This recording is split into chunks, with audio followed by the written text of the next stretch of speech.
ქართული ოცნების პრემიერ-მინისტრის ირაკლი კობახიძის განცხადებით, ჩორჩანაში მომხდარი იყო იმის მინი-მოდელი, რაც მანამდე 2008 წელს მოხდა. კობახიძის თქმით, გიორგი გახარიამ სოფელ ჩორჩანაში საგუშაგოს მოწყობასთან დაკავშირებით საქმის კურსში არ ჩააყენა არც პრემიერი, არც ძალოვანი სტრუქტურების ხელმძღვანელები და არც ევროკავშირის მონიტორინგის მისია. კობახიძე ყოფილ შინაგან საქმეთა მინისტრს ადანაშაულებს იმაში, რომ მის გადაწყვეტილებას საოკუპაციო ხაზის გასწვრივ ჩაედგა საგუშაგო ქვეყნის ტერიტორიის დამატებით მილიონი კვადრატული მეტრის ოკუპაცია მოხდა. რაც შეეხება გიორგი გახარიას გაპრემიერებაზე დასმულ კითხვას, კობახიძემ კიდევ გაიმეორა, რომ გახარია შინაგან საქმეთა მინისტრობის შემდეგ პრემიერ-მინისტრად დიპ სთეითიდან განხორციელებული ზარის გამო დაწინაურდა. საერთოდ არავინ არ ჩააყენა საქმის კურსში. ეს უკვე თავისთავად ვაჩენს, ეჭვებს. თუ რაღაც ისეთი არ ხდებოდა, ხო? რაღაც პრობლემური თუ არ ხდებოდა, რატომ არ ჩააყენა არავინ საქმის კურსში? არც პრემიერ-მინისტრი, არც უსის უფროსი, არც სხვა დაზვერვის ხელმძღვანელი, არც სხვა შესაბამისი უწყების ხელმძღვანელი, არც ერთი ძალოვანი სტრუქტურის ხელმძღვანელი არ იყო ამასთან დაკავშირებით საქმის კურსში და არც ევროკავშირის მონიტორინგის მისია არ იყო ამასთან დაკავშირებით საქმის კურსში. ეს ნიშნავს იმას, რომ რაღაცა უცნაურს აკეთებდა, ხო?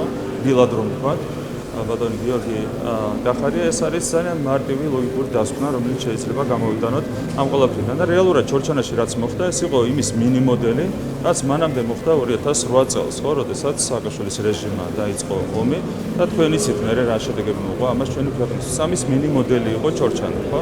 გადაიდგა არასწორი ნაბიჯი, რასაც მოყვა მილიონი კვადრატული მეტრი ჩვენი ქვეყნის ტერიტორიის დამატებითი ოკუპაცია. იყო ზარი დიპ სთეითიდან და ამას მოყვა მისი გაპრემიერება, საბოლოო ჯამში ყველაფერი გაგრძელდა და დასრულდა ისე, როგორც შედიოდა ჩვენი ქვეყნის ეროვნულ ინტერესებში. გიორგი გახარიას პარტიაში კი ამბობენ, რომ გახარიას ხელმძღვანელობით საგუშაგოს ჩადგმის შედეგად ქვეყანას არც ერთი გოჯი მიწა არ დაუკარგავს. პირიქით, მათი განცხადებით, ამ ქმედებით ჯამში 17.5 მილიონი კვადრატული მეტრი ტერიტორია დაიცვეს. გახარიას საქართველოსთვის ამის დასადასტურებლად სოციალურ ქსელში რუკასაც აქვეყნებს. მიმდინარე გამოძიებას კი პარტიაში პოლიტიკურ დევნად აფასებენ. ჩორჩანასთან დაკავშირებით ცალსახაა, რომ ეს იყო ერთადერთი მშვიდობიანი პასუხი საქართველოს სახელმწიფოს მხრიდან, რომელიც განხორციელდა ოკუპანტი რუსეთის მიმართ.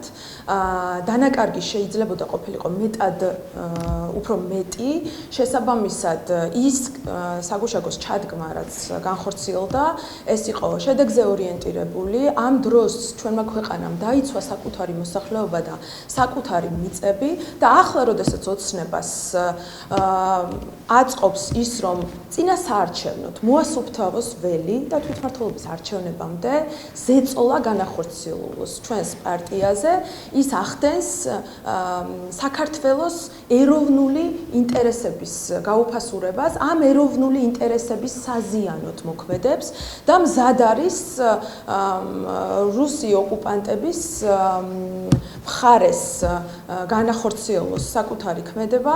ჩორჩანის ეპიზოდთან დაკავშირებით პროკურატურაში უკვე რამდენიმე დღეა გამოკითხვები მიმდინარეობს. ამ საკითხზე დღეს უწყებაში გამოკითხვაზე მევიდა ჩორჩანას მკვიდრი ელგუჯა ხარაზიშვილი, ასევე შიდა ქართლის ყოფილი გუბერნატორი გიორგი ხოჯევანიშვილი. გუშინ უწყებაში გამოიკითხა რეგიონული განვითარებისა და ინფრასტრუქტურის ყოფილი მინისტრი მაია ცქიტიშვილი. როგორც გამოკითხვის შემდეგ ცქიტიშვილმა ჟურნალისტებს განუცხადა, მისთვის ცნობილი იყო, რომ საგუშაგო უნდა განთავსებულიყო. ჟურნალისტის შეკითხვაზე იყო თუ არა საგუშაგოს მოწყობის მომხრე ყოფილი მინისტრი პასუხობს, რომ ეს მისი კომპეტენცია არ არის. მანამდე უწყებაში იმყოფებოდა ალექსანდრე ლომიძე, რომელიც პროკურატურის ინფორმაციით სოფელ ჩორჩანის მკვიდრია. ამავე საქმეზე გენერალურ პროკურატურაში გამოიკითხნენ მთავრობის ადმინისტრაციის ყოფილი უფროსი კახი კახიშვილი, ასევე წულუკიანის კომისიის წევრი და სახელმწიფო უსაფრთხოების სამსახურის უფროსის ყოფილი მოადგილე ალექსანდრე ტაბადაძე. უფრო ადრე კი გამოიკითხა ყოფილი შინაგან საქმეთა მინისტრი ვახტანგ გომელაური, რომელმაც თქვა, რომ ჩორჩანას საგუშაგოს დადგმა მასთან შეთანხმებული არ იყო. 16 ივნის ქართული ოცნების ყოფილი პრემიერ-მინისტრი გიორგი გახარია თეა წულუკიანმა კომისიაზე კიდევ ერთხელ დაიბარა. გახარია შინაგან საქმეთა მინისტრობისას ჩორჩანას ტყეში საქართველოს ტერიტორიაზე საგუშაგოს აგების გადაწყვეტილების საკითხზე უნდა გამოკითხონ. წულუკიანის თქმით, მათ მოусმინეს სოფლის მაცხოვრებელს, რომელმაც თქვა, რომ ამ გადაწყვეტილების გამო მთელი ტყე დაიკარგა. პარტია საქართველოსთვის ლიდერი კომისიაზე 23 ივნის არის დაბარებული. მივა თუ არა გიორგი გახარია მეორედ ქართული ოცნების პარლამენტში უცნობია. მთავარი არის აქ ის, რომ პირველი დაბარების შედეგად ოცნებამ ვერ მიაღწია საკუთარ მიზანს, ანუ ის, რაც პირველი დაბარების დროს ოცნებას უნდა მიეღო ამ პროცესიდან, მათ ვერ მიიღეს და აქედან გამომდინარე იბარებენ უკვე მეორედ და იმედია უკეთ მოემზადებიან მეორე შემთხვევაში. რაც შეეხება გადაწყვეტილებას, ისევე როგორც პირველ ჯერზე გიორგი გახარიამ პერსონალურად გადაწყვიტა მისულიყო თუ არა საგამოძიებო კომისიაზე და ეპასუხა თუ არა იმ შეკითხვებისთვის, რომელიც ამ კომისიის ფორმატში იყო დასმული, ახლაც იგივე მიმართულება იქნება. გიორგი გახარია პერსონალურად გადაწყვეტს მიიღოს მონაწილეობა თუ არა ამ პროცესში.